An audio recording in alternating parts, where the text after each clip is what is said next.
അളിയ എന്താ ഇത്? കാലുവിട്, കാലുവിടാൻ രാവിലെ തന്നെ കാല് വാരുവാന്നു. കാല് വാരിയല്ല അളിയ, ഞാൻ സാഷ്ടാംഗ പ്രണാമം നടത്തിക്കൊണ്ടിരിക്കുക. കാലെന്ന് വിടാൻ. അളിയ ഞാൻ പറയുന്ന കേക്ക്. അളിയ കേക്ക്. ഓ അടുത്ത മാറിക്കും. നിനക്ക് കുഞ്ഞുനാളില് കേക്ക് എന്ത് ഇഷ്ടായിരുന്നോ? ഭാമയെ കല്യാണം കഴിച്ച 1ാം വിരുന്നിന് വന്നപ്പോ 1 കിലോ കേക്കും കൊണ്ടല്ലേ ഞാൻ വന്നത്. നിനക്ക് ഓർമ്മയില്ലേ? പച്ച കള്ളം. സത്യമാ. അന്ന് നിങ്ങൾക്ക് മോഷണം ഉണ്ടായിരുന്നോ? അല്ല, 1 കിലോ കേക്ക് എന്നൊക്കെ പറഞ്ഞോണ്ട് ചോദിച്ചതാ. അങ്ങോട്ട് പറഞ്ഞില്ല. അശോക, നമുക്ക് കൗണ്ടർ മാമന്റെ വീട്ടിലേക്ക് പോവാൻ തീവണ്ടിക്ക് സീറ്റ് ബുക്ക് ചെയ്യണ്ടേ? നമുക്ക് ബുദ്ധിമോശമല്ലോ സംഭവിച്ചിനി ഞാൻ പോകേണ്ടി വന്നാലും തമ്മി കണ്ടാ തല തല്ലി കീറാൻ നിൽക്കുന്ന നിങ്ങളെ കൊണ്ടുപോകുന്ന പ്രശ്നമേ ഇല്ല. അയ്യോ, ഞങ്ങൾ തമ്മിൽ എന്ത് സ്നേഹത്തിലാണെന്നറിയൂ. പിന്നെ ഞങ്ങൾ ഇന്നലെ ഒരു പാത്രത്തിൽ നിന്നല്ലേ ഊണ് കഴിച്ചത്. ഞങ്ങൾ തമ്മിൽ ഒരു പിണക്കവും ഇല്ല. കണ്ട കിസ് ചെയ്യണ കണ്ട. അങ്ങനെ സംഭവിച്ചാൽ ശിക്ഷിക്കണം. ഞങ്ങൾ എന്ത് തെറ്റ് ചെയ്താലും വിവരവും വിദ്യാഭ്യാസമുള്ള നീ ശിക്ഷിക്കണം. എന്ത് ശിക്ഷയും സ്വീകരിക്കാൻ ഞാൻ തയ്യാറാണ്. എന്തും ചിലപ്പോ ദേഷ്യം വന്നാൽ പുളിച്ച തെറി വിളിച്ചെന്നിരിക്കും. ആഹാ, അതൊരു ആനന്ദ ഭൈരവി രാഗം പോലെ ഞാൻ ആസ്വദിക്കും. ചിലപ്പോ ക്രൂരമായി തല്ലിയെന്നിരിക്കും. അതൊരു ഗുരുദക്ഷിണയായിട്ട് ഞാൻ എടുക്കും. പിടലിക്ക് പിടിച്ച് പുറത്താക്കിയാലോ? ഞങ്ങൾ പൊന്നളിയ, കൗണ്ടർ മാമന്റെ വീട്ടിലേക്ക് നമുക്ക് എന്താ അളിയാ പോവേണ്ടത്? തൽക്കാലം നമ്മൾ പോകുന്നില്ല.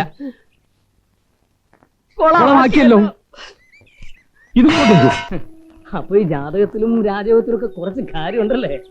നിനക്കും പകർന്നോ ആ ഭ്രാന്ത്? ഈ ആഴ്ച എന്തായാലും വീടിന്റെ ജപ്തി നടക്കണം. കേറിക്കിടക്കാനൊരിടമില്ലാതെ പെരുവഴി ശരണമാകുമ്പോഴും പാവ അമ്മ പറയും മകന് രാജയോഗം വരാൻ പോന്നു. ബാങ്ക് മാനേജറെ കണ്ട് സംസാരിച്ച് ജപ്തിക്കൊരു അവധി വാങ്ങിക്കൂടെ? പലവട്ടം സാവകാശം തന്നതാ. അവർക്ക് ചെയ്യാൻ പറ്റുന്നതിനും ഒരു പരിധി ഉണ്ടല്ലോ. പ്രശ്നങ്ങൾ ഇത്രയൊക്കെ ആയ സ്ഥിതിക്ക് അന്ന് ആ വക്കീല് പറഞ്ഞ കാര്യം ഒന്ന് ആലോചിച്ചൂടെ? പണ്ടെങ്ങോ നാട് വിട്ടുപോയ അമ്മാവൻ കടപ്പാടിന്റെ പേരിൽ എന്തൊക്കെയോ എഴുതി വെച്ചു എന്ന് കരുതി അവിടെ പോയൊരു വിവാഹം കഴിക്കുക, അതൊന്നും എന്റെ സാഹചര്യവുമായി പൊരുത്തപ്പെടില്ല. സാഹചര്യത്തിനൊത്ത് മാറണം, അതല്ലേ ജീവിതം. ശീലിച്ചിട്ടില്ല കുഞ്ഞികൃഷ്ണ. ഒന്നുമില്ലെങ്കിലും എല്ലാം ഉണ്ടെന്ന് അഭിനയിക്കണം. മുണ്ട് മുറുക്കി ഉടുത്തായാലും മാനം കാക്കണം.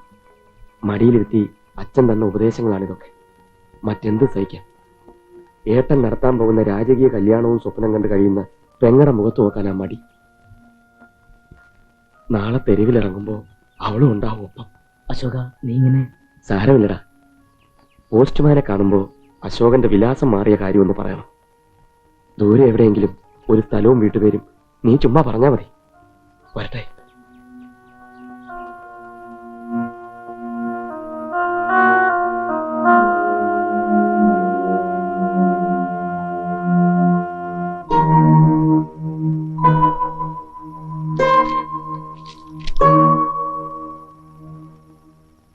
പോലീസുകാർ വന്ന് നമ്മളെ പിടിച്ചിറക്കി വിട്ടായിരിക്കും ജപ്തി നടത്തുന്നത്, അല്ലേ മോനെ?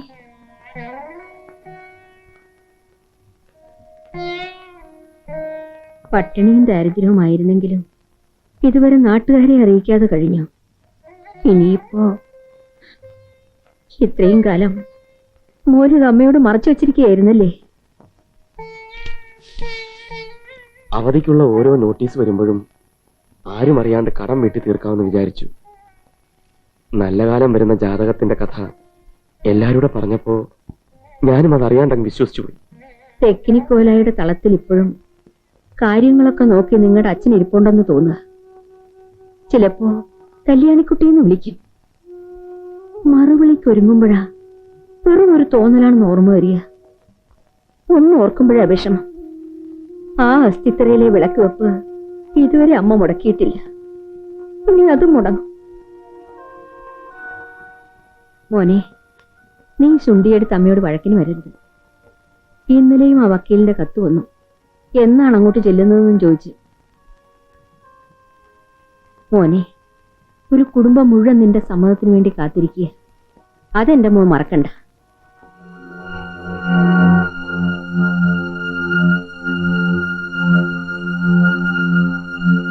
ആലുവ താലൂക്കിൽ കാഞ്ഞൂർ പഞ്ചായത്തിൽ 7ാം വാർഡിൽ വാരിക്കുഴിയിൽ വീട്ടിൽ ഗോവിന്ദൻ നായർ മകൻ ഗംഗാധരൻ നായർ സർക്കാരിൽ നിന്ന് വാങ്ങിയിട്ടുള്ള വായ്പ തുക തിരിച്ചടയ്ക്കാത്തതിനാൽ ടിയാന്റെ പേരിലുള്ള വീടും സ്ഥാവര ജംഗമ വസ്തുക്കളും 1995 ജനുവരി 16 കോടതി വിധി പ്രകാരം കണ്ടുകെട്ടിയിരിക്കുന്നു. മാനത്തെങ്ങാണ്ടും എങ്ങാണ്ടുമുണ്ടേ മാണിക്കച്ചമ്പഴുക്ക തൊണ്ടിപ്പറിച്ചുന്ന വെറ്റില നൂറുത്തെ ചാരമുറുക്കിത്തുപ്പി അരമുറുക്കിത്തുപ്പി വാനം ആകെ ചുവന്നുപോയി. മാനത്തെങ്ങാണ്ടും എങ്ങാണ്ടുമുണ്ടേ മാണിക്കച്ചമ്പഴുക്ക തൊണ്ടിപ്പറിച്ചുന്ന വെറ്റില നൂറുത്തെ ചാരമുറുക്കിത്തുപ്പി അരമുറുക്കിത്തുപ്പി.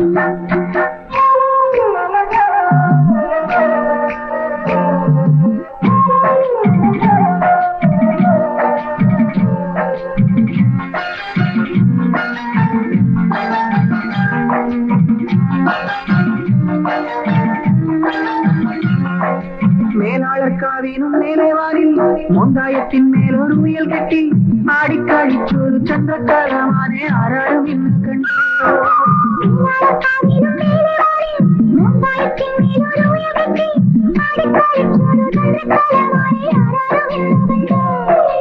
ആരോ വല വിരിച്ചു കലമാനെ ആരോ പിടിച്ചെടുത്ത്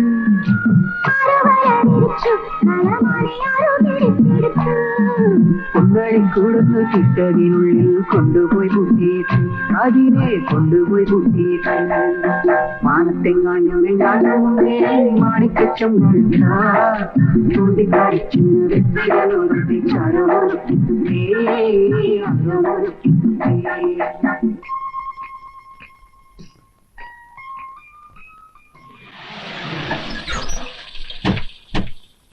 അയ്യോ കൊട്ടാരം കൊട്ടാരം ദേ വണ്ടി. വണ്ടിയല്ലടാ കുതിര വണ്ടി. ചേട്ടൻ കയറി, ഞാൻ വലിക്കാം. വലിച്ചോ വലിച്ചോ. Ice cream parlour ice cream parlour ice cream parlour പണക്കാരുടെ ബീച്ചാ.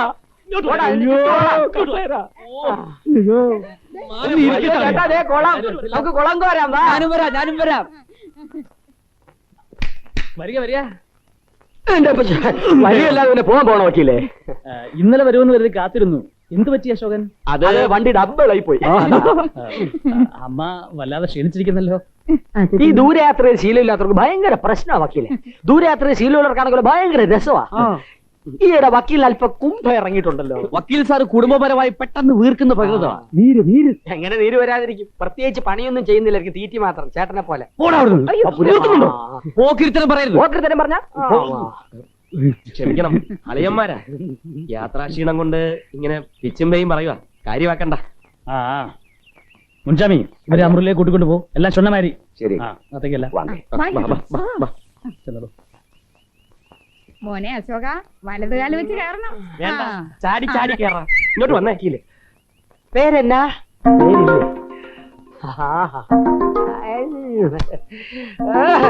കൊത്തുപണി ചെത്തി.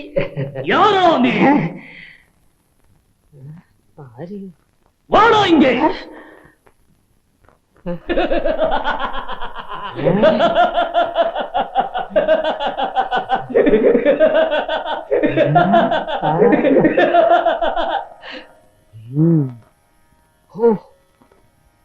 പൊട്ട് അപ്പടാ മീശ. ആയ്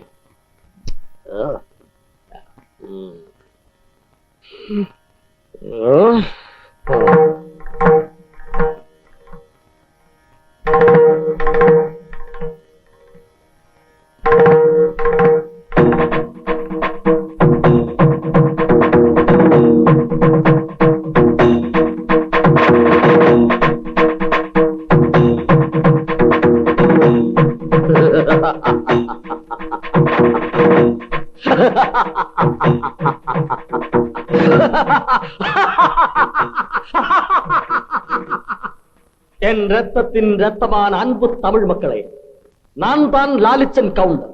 இன்று முதல் உங்களுடைய எல்லா பிரச்சனைகளுக்கும் இந்த லால் கவுண்டர் தான் தீர்ப்பு கல்வி. நான் ஆணையிட்டால் அது நடந்து விட்டால் இந்த ஏழைகள் வேதனைப்பட மாட்டார். நீங்க நினைக்கிற மாதிரி நான் உண்மையிலே ஒரு மலையாளி அல்ல. என் தாய்நாடு தமிழ்நாடு தான். என் பெரியப்பா வரிது கவுண்டர் இந்த ஊர்ல ஒரு பெரிய டீ கடைக்கே கவுண்டரா இருந்தது.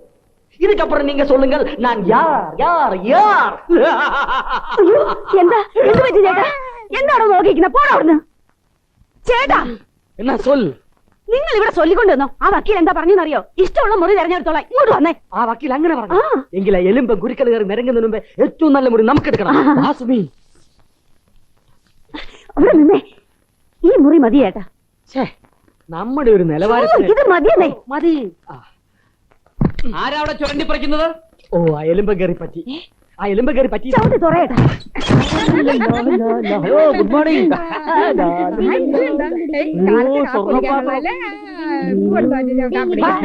ശൃംഗരിക്കേണ്ട ഒരു പ്രായം, മുതുകാള. എന്ത് മര്യാദകളാണോ കാണിക്കുന്നത്? ഒരാളുടെ മുറിയിൽ ചവിട്ടി തുറന്നാണ് കയറേണ്ടത്. സാമാന്യ മര്യാദ വേണ്ടേ? ആരായി ഒരാള്? നിങ്ങളോട് ആര് പറഞ്ഞു ഇവിടെ കയറി കിടക്കാൻ? ഇതേ ഞങ്ങൾക്ക് വേണ്ടി വക്കീൽ പ്രത്യേകം ഒരുക്കിയ മുറി എങ്ങോട്ട് അറിയിച്ചു? ബോഡി അവിടുന്ന്. ഇയാൾ എന്തൊരു ചന്തം. നാട്ടിലെപ്പോഴും ഇവിടെ പാരവെപ്പ് തുടരാനാണ് പരിപാടിയെങ്കിലേ ചവിട്ടി എല്ലൊടിച്ചു.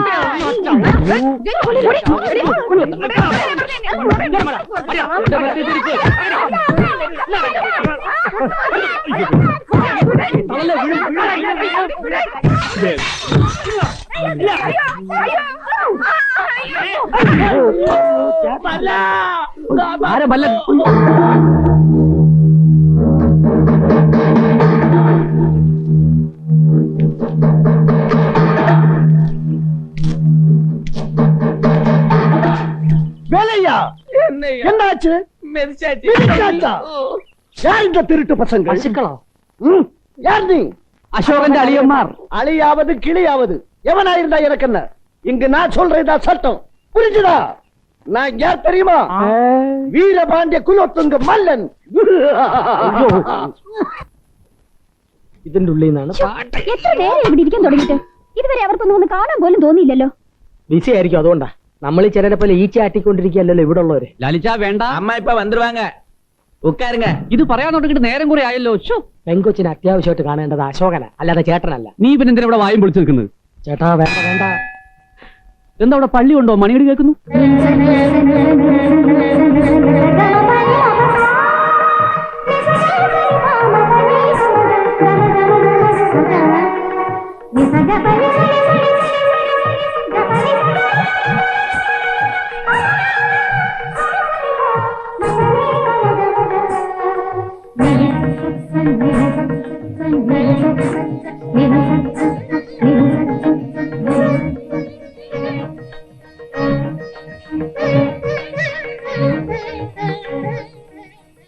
മോടെ പേരെന്താ?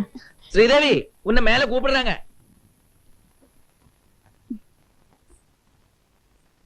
ചായ. നിന്നെ എത്ര നേരമായിട്ട് മുകളിൽ അന്വേഷിക്കുന്നു? താഴത്തെ പണികൾ ചെയ്യാൻ വേറെ ജോലിക്കാരില്ലേ ഇവിടെ? ചെല്ലേ, പറഞ്ഞു കേട്ടില്ലേ? മുകളിൽ ചെല്ലാൻ.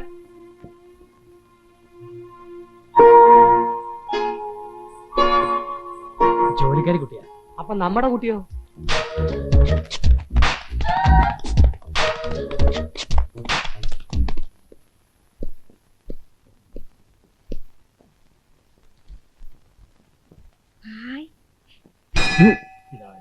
എന്റെ കളരി പരമ്പരയെ രക്ഷിക്കണേ.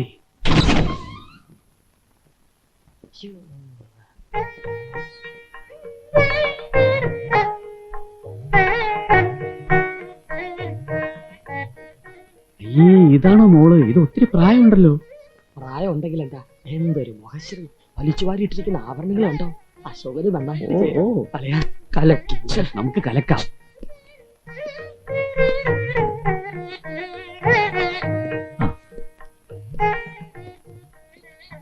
ഇതാണ് രാജവിലയുടെ മുത്തശ്ശി. കൗണ്ടർനാരുടെ പെങ്ങളും മക്കളും മരുമക്കളും കുട്ടികളും. വണക്കം. ഉക്കാരങ്ക. ഞങ്ങൾ ഊണ് കഴിച്ചില്ല, അമ്മച്ചി കഴിച്ചല്ലേ? ഇരിക്കാൻ പറഞ്ഞതാ. നിങ്ങളോടല്ല, അമ്മ ഇരിക്കട്ടെ. ഓഹോ, അമ്മ ഇരി. യാർ ഇതിൽ അശോകൻ? ഞാൻ അളിയൻ.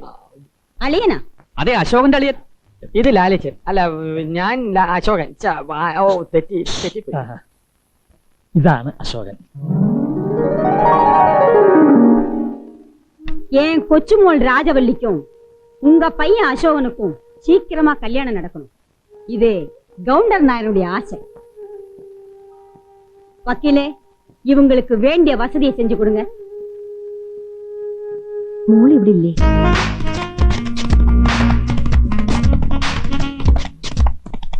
രാജവല്ലി ഇപ്പൊ வந்துருவா. நீங்க எல்லாரும் கீழே உட்காருங்க. മോളിപ്പോ വരും, എല്ലാരും കീഴെ ഇരിക്കാൻ. ഇവിടെ അല്ല, താഴെ ഹാളില്. താഴെ താഴെ കീഴെ കീഴെ വാ.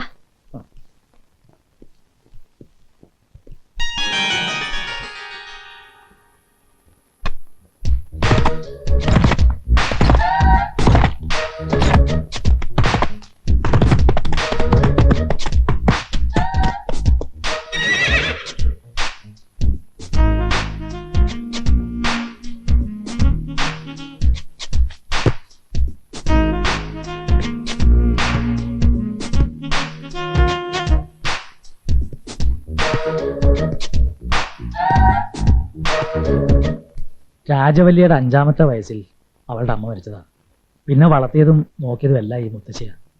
അവരുടെ തീരുമാനങ്ങൾക്കൊന്നും ഇവിടെ ആരും എതിർത്തൊരു അക്ഷരം പറയാറില്ല. അത്രയ്ക്ക് അനുസരണ എല്ലാവർക്കും. ആ എത്തില്ല കക്ഷി.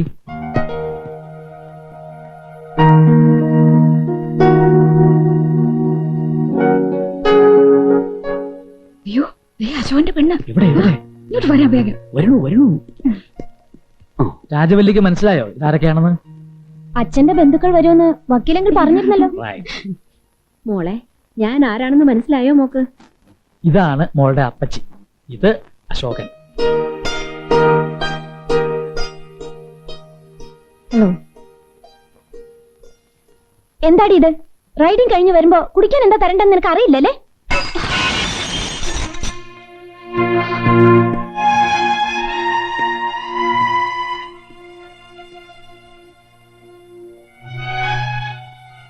നിന്ന് മോങ്ങുന്ന കരിപ്പിടിയാത്ത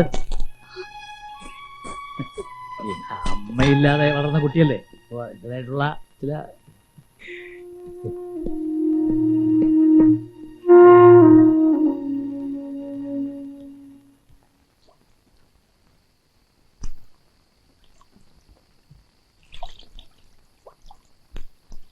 ഹോർലിക്സ് കൊടുക്കേണ്ടതിന് പാല് കൊടുത്ത് ആർക്കാണേലും ദേഷ്യം വരും. അയ്യടാ, അല്ല മനസ്സിലാവാഞ്ഞിട്ട് ചോദിക്കുക. അമ്മാവന്റെ മകളെ കണ്ടല്ലോ, തൃപ്തിയായല്ലോ. അഭയാർത്ഥികളെ പോലെ ഇനി ഇങ്ങനെ തമ്പടിച്ചു കിടക്കാൻ നിങ്ങൾക്കൊക്കെ നാണമില്ലേ? അതിനിപ്പോ ഇവിടെ എന്താ ഉണ്ടായത്? ആൾക്കാരെ കണ്ടും പരിചയപ്പെട്ടൊക്കെ സ്നേഹം ഉണ്ടാക്കുന്നത്.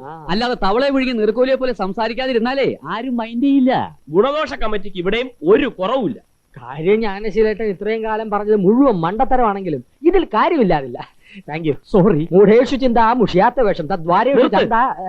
അങ്ങനെ ആരോട് ഇടിച്ചു കയറി ഉണ്ടാക്കുന്ന സ്നേഹവും ബന്ധമൊന്നും തൽക്കാലം വേണ്ട. ഏട്ടൻ പറയുന്നതിന് കാര്യമുണ്ട്. എന്താ എന്റെ ഒരു പത്രാസ്? ഒരു ഒറ്റ വീക്ക് വെച്ചെന്നല്ലുണ്ടല്ലോ. ആകെ ഒരു നാത്തൂനാ ഉള്ളത്. അതിനെ കയറി അത് ഇത് പെണ്ണിന്റെ ഒരു നെകളിപ്പ്. അശോക, മെല്ലെ വിരിയുന്ന സുമത്തിനെ സുഗന്ധം ഉണ്ടാവൂ, അതേ ദൃഢമാവൂ. കൂടുതൽ അദ്വൈതം ഒന്നും വേണ്ട കേട്ടോ. മോനെ, നീ ഈ പറയണ പോലെ ഒന്നുമല്ല. കല്യാണം കഴിഞ്ഞാൽ ഒക്കെ മാറിക്കൊള്ളും. ഇവിടുത്തെ രീതി അനുസരിച്ച് വളർന്ന കുട്ടിയല്ലേ. പെട്ടെന്ന് മറ്റുള്ളവരുമായി ഇടപഴകാൻ ബുദ്ധിമുട്ട് കാണും. ഞാനൊരു കാര്യം പറയാം. ഗതികേട് കൊണ്ട് മാത്രമാണ് നമ്മൾ ഇങ്ങോട്ട് യാത്ര തിരിച്ചത്. ആകാശക്കോട്ട കെട്ടി തുടങ്ങുന്നതിന് മുമ്പ് എല്ലാവരും നിലത്ത് നിന്ന് ചിന്തിക്കുന്നത് നല്ലതാണ്. ആരാന്റെ പറമ്പിലെ പുല്ല് കണ്ടിട്ട് നമ്മുടെ വീട്ടിൽ പശുവിനെ വളർത്തരുത്. പുല്ല് ആരാന്റെ പറമ്പിൽ തന്നെ.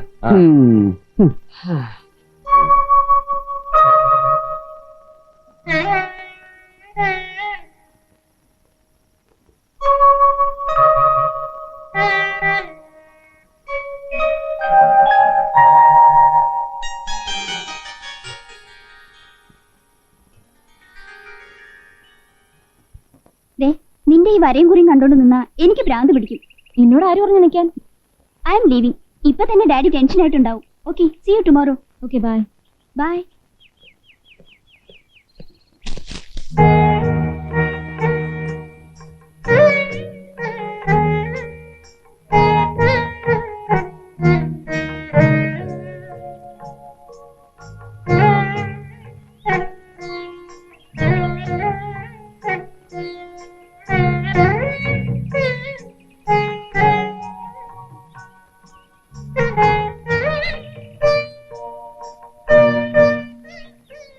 ആഹാ, ഇതൊക്കെ മോള് വരച്ചാണോ? നന്നായിട്ടുണ്ട്. മോള് മിണ്ടുന്നില്ല, ഗവനിക്കുന്നില്ല എന്നൊക്കെയാ അശോകന്റെ പരാതി. ഞാൻ പറഞ്ഞു കല്യാണം കഴിഞ്ഞാൽ ഒക്കെ മാറുമെന്ന്. മോടെ അച്ഛൻ വാസുക്കുട്ടനും ഇതേ പ്രകൃതമായിരുന്നു. ആരോടും കൂടുതൽ കളിതമാശ പറയാനും കളിക്കാനും ഒന്നും പോവില്ല. ഒരേ ഗൗരവമാ. പണ്ട് പള്ളിക്കുടുത്തി പഠിക്കുന്ന കാലത്ത് ഞങ്ങള് പെൺകുട്ടികൾ എല്ലാവരും കൂടി കളിതമാശ പറഞ്ഞ് ചിരിച്ചു നടക്കുന്ന കാണുമ്പോ മോടച്ഛന് ദേഷ്യം വരും. ഒക്കെ ഇന്നലെ നടന്ന പോലെ തോന്നുന്നു. അവൻ എന്റെ താലിമാലയും കൊണ്ട് നാട് വിട്ടപ്പോ. വേണ്ട, പഴങ്കഥകളൊക്കെ അച്ഛൻ പറഞ്ഞ് ധാരാളം കേട്ടിട്ടുണ്ട്. പിന്നെ അച്ഛന്റെ ഒരു ആഗ്രഹമായിരുന്നതുകൊണ്ടാ ഞാൻ ഈ കല്യാണത്തിന് സമ്മതിച്ചത് തന്നെ. അതൊക്കെ വക്കീലങ്ങൾ പറഞ്ഞു കാണുമല്ലോ. ഇങ്ങനെ ഒരു മാരേജ് ചെയ്യുന്നു എന്നതുകൊണ്ട് ആരുടെയും സൗകര്യത്തിനൊപ്പിച്ച് എന്റെ സ്വഭാവം ഒന്നും മാറ്റാൻ പറ്റില്ല. പിന്നൊരു കാര്യം, മോനോട് ചോദിച്ചോളൂ. വിവാഹം കഴിഞ്ഞാൽ അമേരിക്കയിലോ ലണ്ടനിലോ ഒരു ജോലി വേണോ, അതോ ഇവിടെ തന്നെ പേരിലൊരു സിനിമാ തിയേറ്ററോ 5 സ്റ്റാർ ഹോട്ടലോ എന്താണ് വേണ്ടതെന്ന്? ഗൗണ്ടർ നായരുടെ മരുമകനെന്ന് പറഞ്ഞാൽ നാട്ടുകാർക്കെല്ലാം ഒരു നിലയും വിലയും ഉണ്ടായിരിക്കണം. മാത്രമല്ല, നിങ്ങൾക്ക് ഇവിടെ എന്തെങ്കിലും കുറവുണ്ടെങ്കിൽ പറഞ്ഞോണം. അല്ലാതെ ബന്ധത്തിന്റെ പേരും പറഞ്ഞ് എന്നെ നന്നാക്കാൻ ഇങ്ങോട്ട് പോരണ്ട.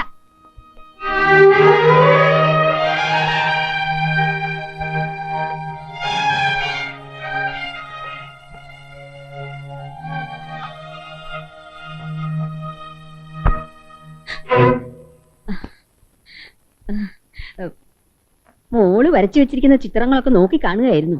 മോനത് കണ്ടോ? എന്ത് ഭംഗിയായിരിക്കുന്നു കാണാൻ. നിങ്ങൾ ആരും കരുതുന്ന പോലൊന്നും അല്ല. ആളടുത്തറിയണം, പൊന്നുറച്ചു നോക്കണമെന്നാണല്ലോ. എന്ത് നല്ല സ്നേഹമുള്ള കുട്ടിയാ. കൊച്ചു കുട്ടികളുടെ മനസ്സാ. അമ്മാവൻ മകളോട് പറയാത്ത കഥകൾ വല്ലതും ബാക്കിയുണ്ടെങ്കിൽ ഓർത്തു വെച്ചോളൂ. കൊച്ചു തമ്പുരാട്ടിക്ക് ഒഴിവ് കിട്ടുമ്പോ ആളെ വിട്ട് വിളിപ്പിച്ചെന്നിരിക്കും. അപ്പോ അമ്മയ്ക്ക് പറയാൻ ബുദ്ധിമുട്ടുണ്ടാവണ്ട. മോനെ, ഞാൻ അമ്മയും അഭിനയിച്ചു തുടങ്ങിയല്ലേ. ദേഷ്യം തോന്നുമ്പോ രാജവല്ലി ഇങ്ങനെ ഓരോന്ന് പറയും, പിന്നെ എല്ലാം മറക്കും. എന്നോടും അങ്ങനെ തന്നെ. ഇത്തിരി കഴിഞ്ഞു കണ്ട ഇയാള് തന്നെയാണ് മുമ്പ് സംസാരിച്ചെന്ന് അതിശയം തോന്നും. വേണ്ട, തമ്പുരാട്ടി തിരുമനസ്സുകൊണ്ട് കാണിക്കുന്ന എല്ലാ അഹങ്കാരങ്ങൾക്കും ന്യായവാദങ്ങൾ കാണാൻ നിന്നെ നിയോഗിച്ചിട്ടുണ്ടെങ്കിൽ നിന്റെ ജോലിയുടെ ഭാഗമെന്ന നിലയ്ക്ക് ഞാനത് കേൾക്കാം. ഒരാശ്രിതനായി പോയി. ഇല്ലെങ്കിൽ ഇന്ന് നിർത്തിയനെ കെട്ടിലമ്മയുടെ അഹങ്കാരം. ഞാൻ ഓർക്കുമായിരുന്നു, നിങ്ങൾ മുൻകോപക്കാരി രണ്ടാളും കൂടി ഒരുമിച്ച് കഴിയുന്ന കാലം വരുമ്പോ എന്തായിരിക്കും പൂരം. നല്ല രസമായിരിക്കും. അതെ, നല്ല രസമായിരിക്കും. എന്റെ സ്വപ്നങ്ങളുടെ പരിധി ഞാൻ തന്നെ അളന്ന് തിട്ടപ്പെടുത്തിയിട്ടുണ്ട്. അതിനപ്പുറത്തൊരു ഇഞ്ച് കടന്നുള്ള ജീവിതം എനിക്ക് വേണ്ട. ഈ പറയുന്ന ഒരു അഹങ്കാരമായിട്ട് ആർക്കെങ്കിലും തോന്നിയാ അങ്ങനെ ഒരു അഹങ്കാരിയാകുന്നതിലും ഞാൻ തെറ്റൊന്നും കാണുന്നില്ല. ഇത്തരം കൊച്ചു കൊച്ചു തീരുമാനങ്ങളും പിടിവാശികളുമുള്ള ഒരു സാധാരണ നാട്ടിൻ പുറത്തുകാരനാണ് ഞാൻ ഇപ്പോഴും. അത് മനസ്സിലാക്കാൻ എളുപ്പം ആർക്കും കഴിഞ്ഞെന്ന് വരില്ല.